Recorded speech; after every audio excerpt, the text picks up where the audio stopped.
Più poteri ai prefetti per gestire il degrado nelle città, perché i sindaci non sono abbastanza efficienti.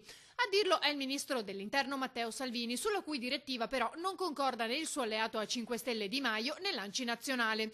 Con toni meno accesi ma molto fermi, anche la presidente dei sindaci veneti si fa sentire. È necessario, come sempre, avere un dialogo e un rispetto dei ruoli. Ecco, spero che ci siano state delle reazioni un po' così istintive, perché i sindaci ci tengono alla loro autonomia, ma ci tengono comunque a collaborare lealmente con tutte le istituzioni e anche con i prefetti. Poi sappiamo che ovviamente le situazioni variano da città a città, dove ci sono delle periferie, è ovvio che le situazioni si sentono di più e in base anche al numero di abitanti, quindi ci sono situazioni profondamente diverse. I sindaci infatti sono i migliori conoscitori del territorio e delle sue problematiche e difficoltà. Togliere loro questo potere potrebbe essere controproducente. Con i prefetti, tutti i prefetti abbiamo sempre collaborato e c'è stato uno scambio di visioni, quindi dovrebbe essere così, perché chi conosce meglio il territorio e sa i problemi e che li vive ogni giorno e ai quali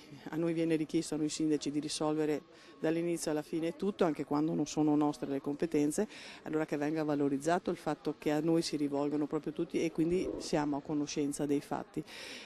Fare scelte in autonomia senza il coinvolgimento dei sindaci, ecco, questo difficilmente lo possiamo accettare.